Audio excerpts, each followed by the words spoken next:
There's something about the PhD introduction chapter that stops people in their tracks. It should be something that is simple, that is short compared to the other chapters of your thesis, so it should be quite straightforward, but somehow it can often become this overwhelming thing that feels even more intimidating than writing your whole literature review. Where do you start? Do you open with a quote? Do you open with a big idea? Do you write it all now? Or do you wait until you've finished everything else before you even begin it? If you're staring at a blank page thinking, I have no idea what to do, I have no idea what to write, you're not alone. But here's the thing, your introduction chapter does not need to be a big mystery. Once you understand the structure, it becomes a series of small, simple, doable steps. And that is exactly what I'm going to walk you through in this video, with examples. So you're not just hearing what to do, you're seeing what yours might actually look like. If we've not met before, hi, I'm Dr. Elizabeth Yardy, and here on my YouTube channel, I help PhD students get out of their own way and finish their doctorates.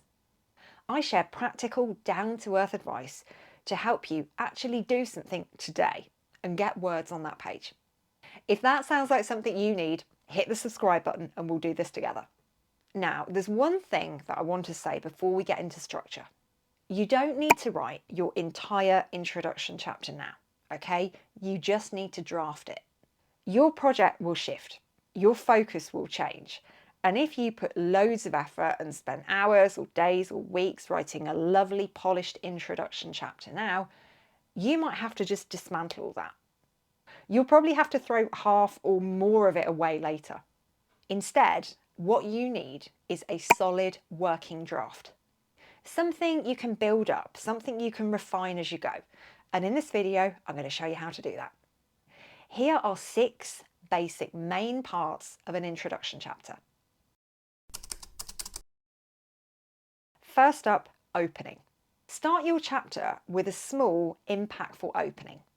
This could be a quote from a participant, it could be a surprising statistic, or it could be a standout sentence from the literature. You've got to put yourself in your examiner's shoes at this point and think, how are they going to be perceiving this particular part of my introduction? How are they going to be reading it? And you want to be aiming for a reaction that goes something like this. Ooh, that's interesting. Tell me more. Let's say, for example, that your PhD is about community belonging in rural areas. You might open with something like this. Over a third of young adults living in rural areas say they feel disconnected from their local community. Or a participant quote. It's weird. I know all my neighbours' names, but I still feel like I don't belong here. And you don't need to have this ready now. Just be mindful of it. So as you go through your research, keep a short list of these kind of things. Anything you come across during your research journey that makes you go, ooh, interesting, write that down. And then when you come to finish your introduction, you've got a nice selection to choose from. And another quick tip on these types of things are incredibly helpful when you're coming to write up some of your research, when you're developing journal articles or that kind of thing from your study. You want really impactful titles for those articles. So that kind of thing can be very, very useful for that too. Next up, elaboration and explanation. This is where you explain, in a few sentences, what your research is about. It's like paraphrasing your title. You're not repeating it, but you're just saying it differently. Think about it like explaining it to a friend who works in a different area. So if you were to say, in other words, or put simply, what would you say after that to describe your research? For example, if your dissertation has got this title, Exploring Food Insecurity Among UK University Students Post-Pandemic, you might write, this research explores how UK university students experience challenges in accessing adequate nutritious food in the wake of the COVID-19 pandemic and how that affects their well-being and academic progress. That's it. Short, clear, accessible. And the purpose of this section is to show your examiner that you understand what your own research is about. And I know that that probably sounds a bit weird, But many PhD students don't take the time to actually do this in their introduction chapter, and their examiner might get quite a way through their thesis and still not be massively convinced that this person knows what they're doing, that this person knows what their project is really about. So take the time to do this early on, because that will be really reassuring for your examiner. And it's going to help with your own confidence as you go through your thesis too. Quick question before we move on, and drop your answers in the comments.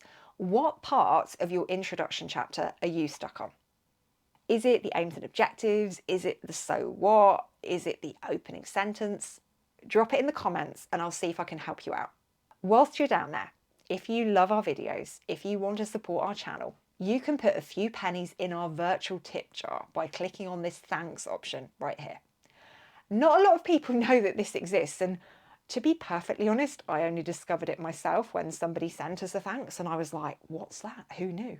And if that's something you want to do, we would be massively appreciative, so go check that out.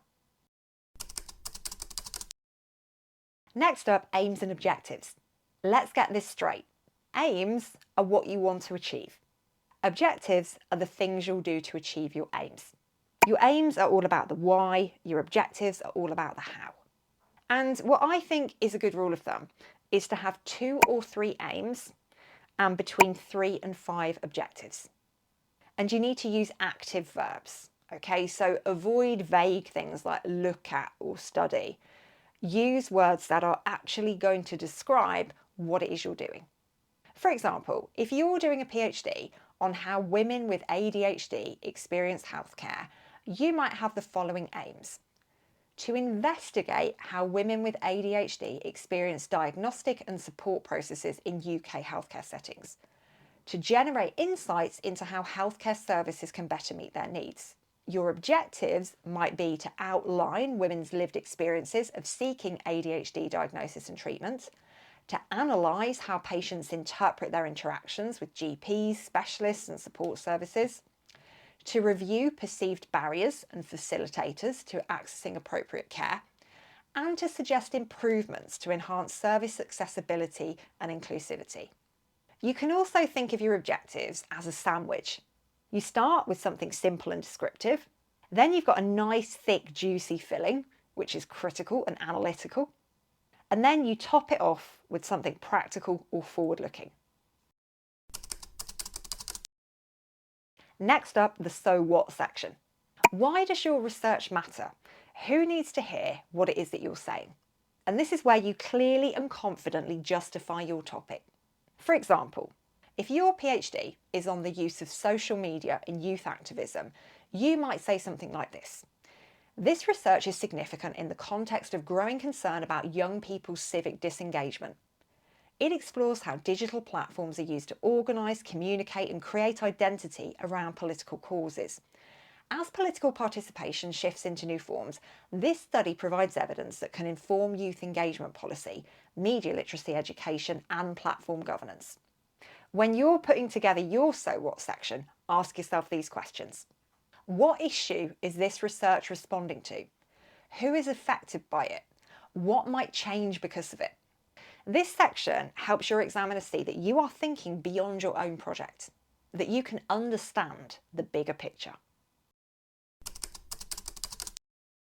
Next up, key terms and definitions. Here you'll want to define your key terms, but do it briefly. You can go into a lot more detail about your key terms, your definitions in your literature review, but in your introduction, you need to give your reader a basic understanding. For example, if your PhD is on emotional labour in teaching assistants, you might say something like this. This study draws on Hochschild's concept of emotional labour, the process of managing feelings to meet the emotional expectations of a role. In this context, it refers to how teaching assistants regulate their emotions when interacting with students, colleagues and families. The term invisible work is also used to describe the unacknowledged aspects of their labour. Also in this section, you might want to flag up any common misunderstandings and be really clear about your boundaries around what you're not including.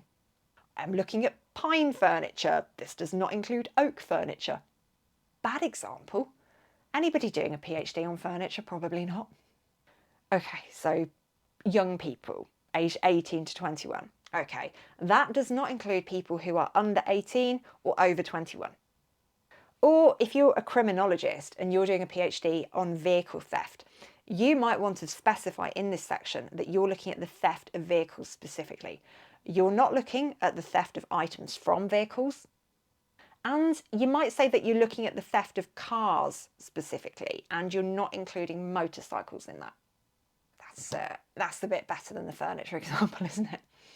And you might want to clarify if different disciplines define a term in different ways, because you might be drawing on literature later on that's from across different disciplines. So you might want to get really clear on that here. And lastly, the roadmap. And this part is really simple. It is a map of what lies ahead in your thesis. And you'll probably write this up properly at the end of your project, but it's helpful to keep some rough notes as you go. It might look something like this. Chapter 2 reviews the literature on community belonging and social support, identifying a gap around informal peer networks in rural areas. Chapter 3 outlines the study's qualitative methodology, including semi-structured interviews and thematic analysis. Chapter 4 presents the findings across 3 themes: isolation, local connection, and digital interaction. Chapter 5 discusses these findings in relation to theory and suggests directions for future policy and research. Don't overthink it. It is just a short paragraph to show your examiner where you're headed. If you enjoyed this video, there's one appearing on your screen right now that you might also find helpful. It's all about how to write super focused aims and objectives. It goes into a lot more depth than I was able to in the earlier section of this video, so if that is a part of your introduction that you want to get sorted now, go and take a look at that. I'll see you in there.